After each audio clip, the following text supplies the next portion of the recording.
Assalamualaikum warahmatullahi wabarakatuh. Alhamdulillah alladzi an'ama alaina bi ni'matil imani wal islam.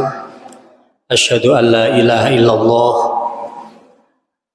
wahdahu la syarikalah wa asyhadu anna sayyidana Muhammadan abduhu wa rasuluh.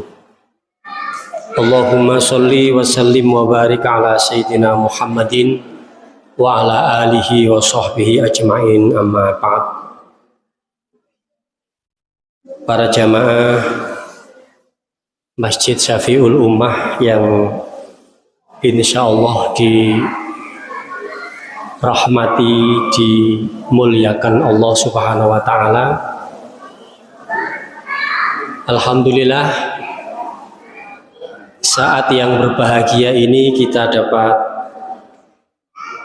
berkumpul di masjid yang kita cintai ini dalam rangka untuk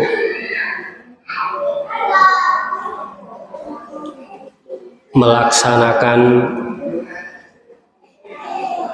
tholabul ilmi, melaksanakan berbuka puasa bersama-sama.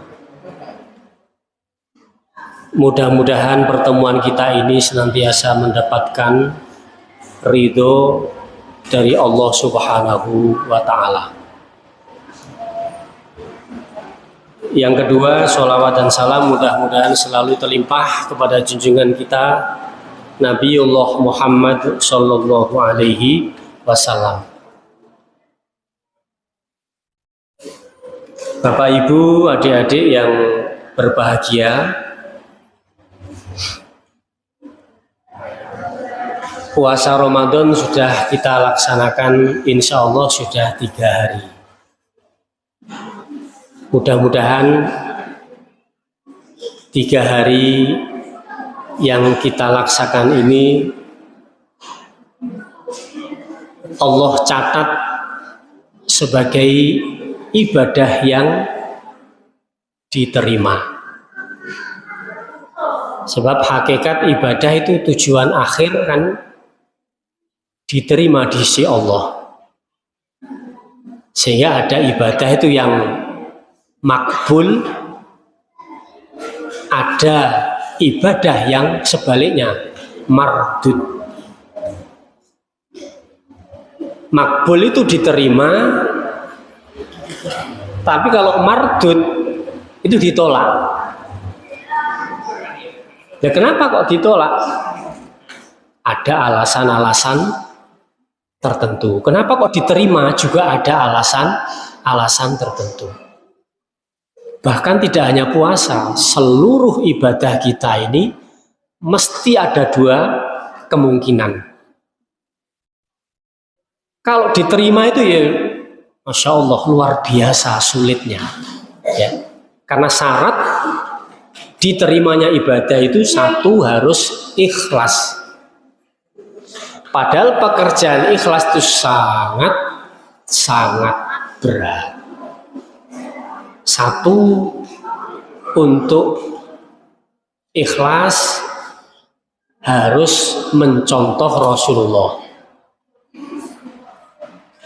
Tidak boleh kita beribadah dengan kemauan kita sendiri, dengan metode kita sendiri, tidak bisa.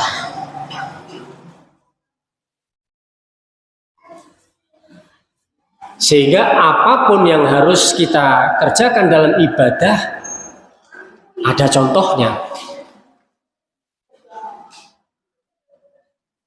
Kemudian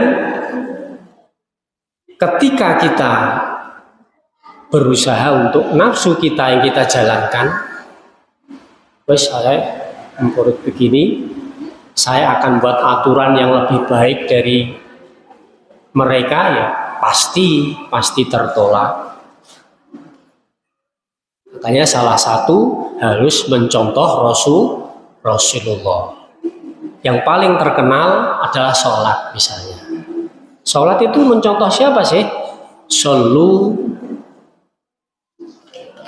kama ra'aitumuni usolli. Sholatlah kamu sebagaimana yang engkau lihat aku sholat.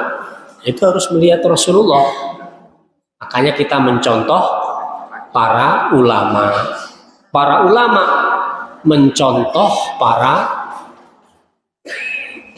ulama di atasnya. Mencontoh tabi'in, mencontoh sahabat, kemudian mencontoh Rasulullah. Itu tersambung. Tidak bisa kita meninggalkan para ulama, meninggalkan tabi'in, meninggalkan sahabat. Wis saya langsung nyontoh Rasulullah. Siapa Rasulullah? Ya harus lewat sahabat, lewat generasi berikutnya tabi'in, generasi berikutnya tabi'in, kemudian para ulama sampai di tengah-tengah kita. Itu ya. Dalam puasa itu niat yang paling utama ya. Jadi niat kita harus bener-bener lurus, tidak syukur wis kabeh melok poso aku poso, itu jangan. Jadi nanti bisa tidak sampai kepada Allah Subhanahu wa Ta'ala. Niat itu yang paling penting. Jadi niat itu bahkan dikatakan oleh Rasulullah sebuah hadis, niatul mukmin khairum min amalihi. Niatnya itu loh, orang mukmin itu lebih utama dari prakteknya nanti. Coba wong urung praktek aja loh ya, praktek aja seperti itu, tapi kenapa kok didasarkan kepada niat tadi? Karena begitu strategis atau menentukannya sebuah niat. Apapun niat itu. Kalau niatnya ragu-ragu, hasilnya juga ragu-ragu, setengah-setengah. Niatnya hanya 10%, ya sama sekali malah. Hasilnya juga bisa 10% maksimal. Makanya kita niat ya harus mencontoh para ulama. Di antara niat puasa, sekarang kita awali dengan puasa. Imam Syafi'i yang menjadi madhab orang-orang Sunni, termasuk mayoritas orang Indonesia itu Sunni. Muhammadiyah itu juga Sunni, NU juga Sunni. Bahkan seluruh Indonesia ini semuanya menyandarkan kepada sunnah. Ahlus sunnah. Salah satu yang terkenal adalah 4 imam madhab ya. Imam Hanafi atau Abu Hanifah, kemudian Imam Maliki. Imam Malik punya murid namanya Imam Syafi'i, madhab Syafi'i. Kemudian Imam Syafi'i punya murid namanya Imam Hambali, Imam Ibnu Hambal itu muridnya. Jadi yang 3 itu berurutan. Imam Ibnu Hambal itu yang banyak sekarang diikuti oleh masyarakat Saudi Arabia. Mekah itu banyak mengikuti madhab Imam Hambali. Jadi Imam Ibnu Hambal atau Imam Hambal itu muridnya Imam Syafi'i. Imam Syafi'i muridnya Imam Maliki. Nah, Imam Hanafi tersendiri.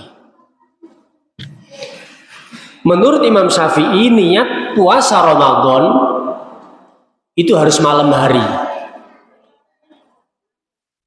Jadi tidak boleh niat sampai ada yang mengatakan Yang agak keras Imam Syafi'i itu menjelang sahur itu sudah dianggap bukan malam gitu.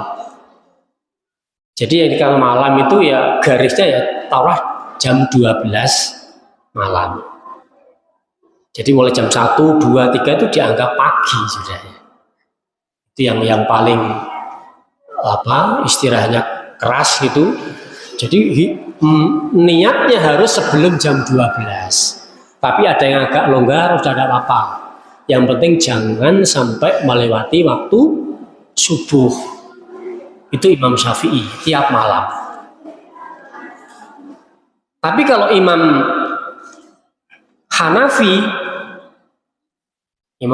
itu mensyariatkan niat itu kalau bisa sebulan penuh. Ya, karena puasa Ramadan kan tidak bisa sehari-sehari kan, 1 bulan penuh. Jadi niatnya tidak hanya malam hari atau siang, tapi 1 bulan penuh. Begitu masuk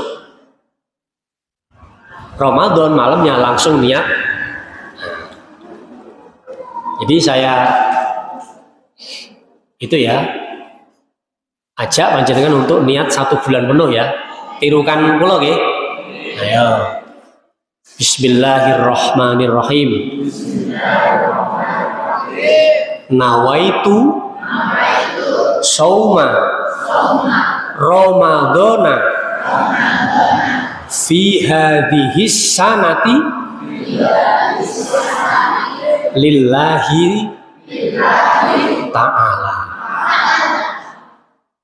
Jadi nawaitu saya niat sauma Ramadan, berarti puasa Ramadan ya fi hadhihi sanati, di dalam tahun ini. Jadi tidak hari per hari. Saya niat puasa Ramadan di tahun ini lillahi ta'ala. Selesai. Oke, mungkin pun mulai maghrib niat itu. Nawaitu soma Ramadan fi hadhihi sanati lillahi ta'ala. Ku Arabe, gak iso Arab, basa Jawa. Kulo niat poso Ramadan tahun niki krana Gusti Allah Ta'ala. Selesai 1 bulan. Jadi ngono kerinane, kawanane ya. Panjenengan misalnya ya, adik misalnya tidur mulai malam ya, belum niat nyuwun sewu, namanya adik-adik termasuk kita juga bisa jadi tidur sampai subuh.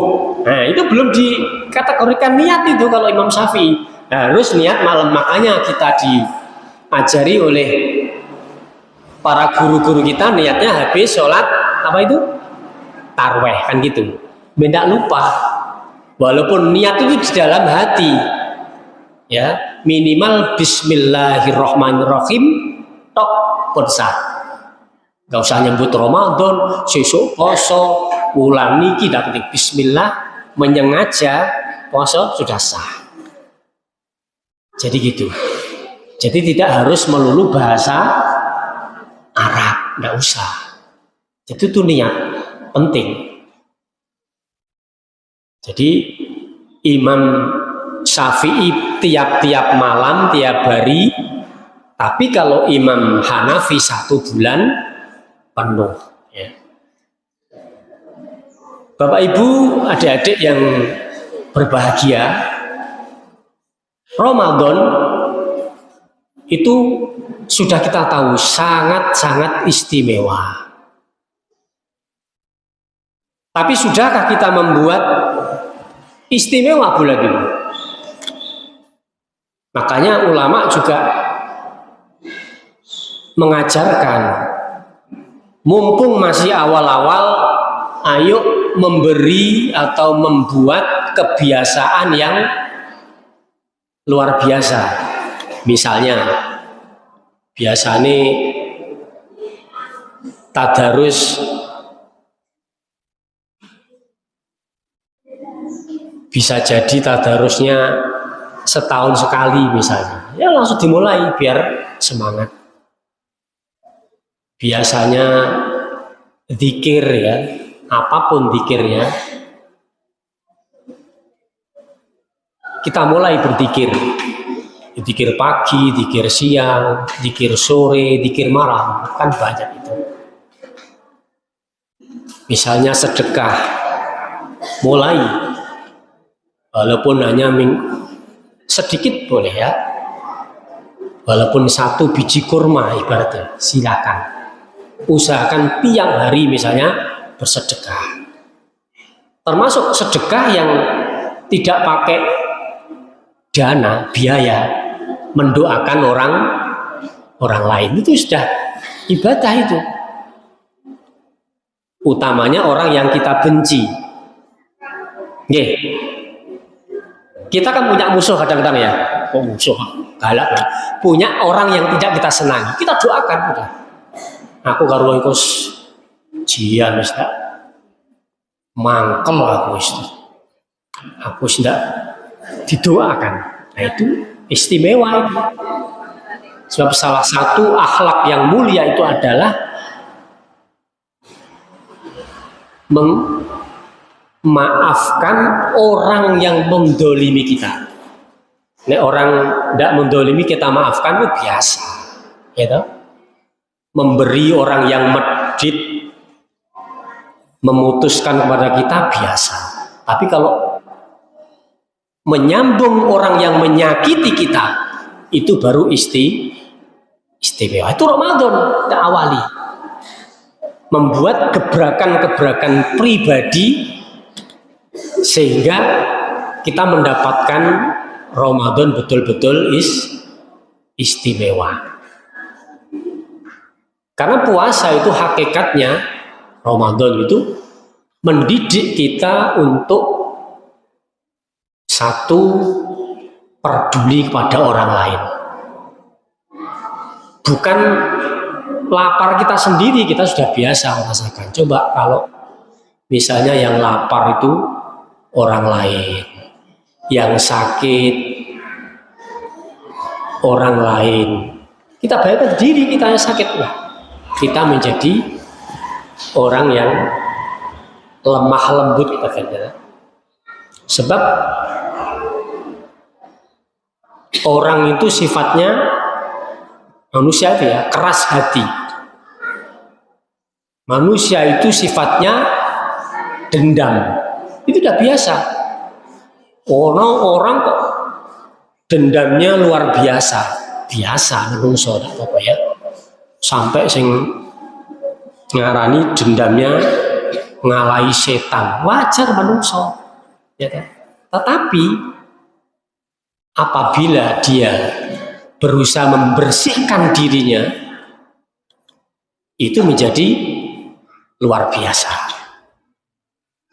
Dalam Al-Quran dikatakan fa'alhamaha fujuraha wa taqwaha qad aflaha man zakkaha wa qad khaba man dassaha.